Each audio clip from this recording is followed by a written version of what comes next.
It's the First Impressions Podcast. Here's Matt and Charles.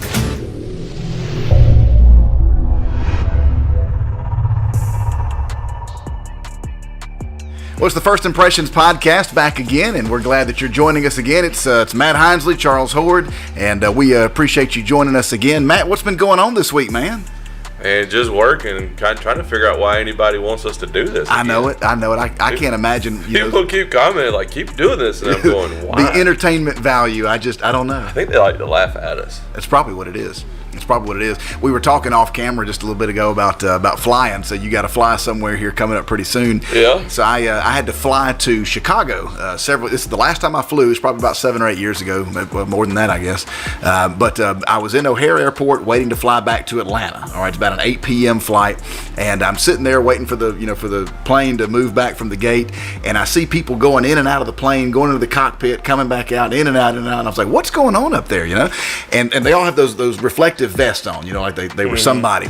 Well, one of the guys comes out of the cockpit and he's holding a piece of equipment with wires and stuff coming off of it, and I was like, do we need that to fly? Can I get off, please? So after about an hour of sitting there, the pilot came on the intercom and he said, look, we've had some technical issues with the plane. We're not going to be able to make this flight. He said there's only one flight that's leaving tonight from Chicago to Atlanta, and it's a midnight flight, and he goes, it's pretty full, so if you can get there quick, go. Well, I only had a carry-on luggage, so I grabbed my bag. I was the first one off the plane, and I ran to the gate, got my name on standby, and just sat and waited for that flight. But I tell you what, it was nerve-wracking. Yeah, I'm so excited for my first flight. Not really. Yeah, no pressure. Yours won't be as bad as mine was. No, and just never. No. The first flight I ever took, I flew to Australia. And man, you're on a plane for almost 2 days, flying to Australia. We did several hops. We did Atlanta to Minneapolis to LA to Sydney. The LA to Sydney flight was 18 hours long. Good grief. Man, and I tell you what, and I was I was barely a teenager. But it was a fun time. Well, we're trying to set up a partnership between our association here, the Flint River Baptist Association, and the association up in Harrisburg, Pennsylvania. So that's the point of the trip. Cool. Is sort of a scout trip. Where can we get involved? Where can we get plugged in? But also, how can our church partner with another church in that area? Yeah. So we definitely want to continue our local missions and the things we do, but the Bible commands us to go outside of our area. That's right. And it's called the uttermost parts. Yeah, so we're not quite to the uttermost parts, but we are up in North America. So very good. We're going up to Harrisburg, PA, flying into Baltimore, Maryland, and driving into Harrisburg, and looking for ways that Zebulon First Baptist can connect with a church there. Yeah. Partner with them in some ministry area, and then how they can partner back with us. So I love it. It's a cool little experience. I know that maybe it was last year sometime. We did something for like their back to school. I believe that church backpack. The backpacks, that's right. That church is kind of in a poor area, and they do like a back to school bash for the kids around there, and so our church, helped to provide backpacks and school supplies and things. And it may be that we end up doing something like that again, or it may end up that we set up some different trips back and forth for each church, and maybe we can go and help up there. But it is definitely a probably less privileged area than where we serve. So very cool. So when are you heading up there?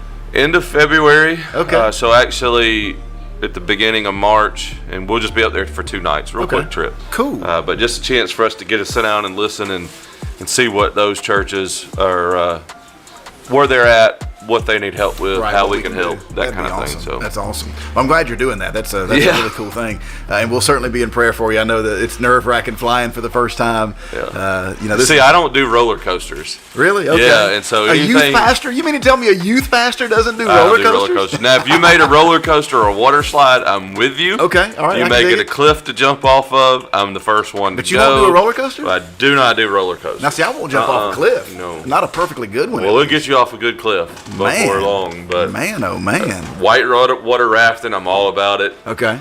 You talked about taking us whitewater rafting. Man, you will have a time of your life. I've never been, and I told you why. The story with my dad and whitewater rafting. And I certainly will make sure it is the wildest ride you've ever been on. Good. You wanted to do safe. No, we're not doing safe. We're going wild. That's right. I love it. Well, I don't like getting my hair wet either. I don't know. Well, you ain't got that much to worry about. Right. But if we go Both of rafting in the Chattahoochee River, it may all continue to fall out anyway. I believe it. Yeah, that river's. It is the hooch. Yeah, it is the hooch. It is the hooch. Well, I got to tell you, I've really been enjoying your sermon series. Faith That Works. I mean, you've been knocking them out of the park. Here right and left. And so, the favoritism this past Sunday, that was just a really cool message, and it was timely. I feel like, and I know that you expressed to me just kind of off the record or whatever that you were a little nervous about that one, but well, yeah. I mean, I'm like you. I'm a former youth pastor who's now a pastor. Yeah. And when you're a youth pastor, you don't really ever take on topics like that. And so Right. this was my first time. Okay. Really wanting to make sure I'm clear. Mm-hmm. Want to make sure I stick to the text though, and not add something that it doesn't say, and not take away something to pander to any other crowd. Just tell God's honest truth of what the Bible says. And so, I was glad to be able to do it, and it's another tough one in James coming up this week too, so there's no rest. Yep. Well, I love it, man. I'm looking forward to it. If you haven't seen those messages, you can go back on Facebook, you can go back on our app, you can go back on our website, zfbc.live, and you can check out all those sermons. So if you've missed one, the beauty about it is you can go back and catch them again. Yeah. So. And they're going to go back and catch them, and they're going to say, why is this guy saying it was a good sermon? This guy's an idiot. No, it was good. I've watched it several times already this week just to kind of pick up some things, that I miss. So I know that you've been in touch with Stella, you've been in touch with Bart. Can you give us some updates on those guys and how they're doing? Both are just kind of hanging in. Yeah. And hanging in there, hoping to come home real soon, but just not quite there yet. Okay. So we just want to continue to pray for both of them. I did talk to Stella today, and as you might imagine, Stella and Bart, when you go through stuff like they've been going through and have so much going on and all these changes, your mind just is, you don't rest your mind. You're in the hospital and you're trying to get physical rest and you're trying to get better and you've got medicine. But I mean, it's just a constant having something to worry about. And that's what I pray for them for, is the peace that passes understanding. Absolutely. That God promises us, and His peace. Yeah. And you guys, watch and listen, this. If your mind's not at peace, if you're not you're not resting. That's right. And you're not. So healing. We're just praying for them for some rest and some healing. Definitely. I'm reminded of the story, the footprints in the sand. A lot of times we go through stuff and we wonder where God is. Yeah. And we ask God, why is there only one set of footprints? And God reminds us, it's my footprints. That's right. I'm carrying you. That's right. And so I hope they really do grasp and understand that God is carrying us through this situation in this time. Yeah, absolutely. And then you had put some stuff on Facebook about the Concord House. We really want to hit that, because I know that the tornado kind of came in and we had really refocused our efforts to that, as we should have. Yes. But I got to meet the owners over there, the homeowners at the Concord House. They are just really awesome people. They've got some really cool kids, and they're part of this community, and I love that we're able to help them. But I want to just remind folks that we're still not at the goal that we need to be at. We need about $2,300 more dollars. Okay, which is awesome, by the way. We were trying to raise $6,000. Then we cover everything. So we've come a long way. Yeah, definitely. And our church is such a giving and helpful church. I appreciate everything they've done. And it just, from my perspective, it didn't feel right when such a devastating tornado had come through to go back and harp on that. But the need is still there. The need is still there. Right. And we don't want to put all of this burden on any one person or any one group in our church. Right. There are a lot of ways to help. And so we're rocking along, helping whether we get the $2,300 or not. Definitely. But it would be great if we could all partner up on that one, and continue to help in that. I tell you, Emery Trawick, God bless him, he's just an awesome guy. So Emery has kind of, spearheaded the construction efforts over there. He went in there with you and just, surveyed the house and kind of got an idea what all was needed, and he hit the ground running. Yeah, didn't wait. And, he doesn't play. Emery, when he gets going, he gets going. He didn't wait. Didn't say, hey, show us, let's raise the money first. It was like, no, let's go take care of it. And I think that's what we're called to do as a people. That's right. So, well, let me put it into perspective. And I God know will provide. Emery doesn't want, me, I guess, putting him on blast for this, but the truth of the matter is Emory has fronted this out of his pocket. Yep. So he's paid for this out of his pocket, and the church's responsibility or role is to help to reimburse him. And I just, I want to be able to do that for him, definitely, just because, he's been over there working hard, and all we're paying is materials. We're not paying for labor. That's just strictly materials, and Emory is volunteering the labor. And he's got one or two other guys that are working with him that are also volunteering the labor, which is an awesome thing.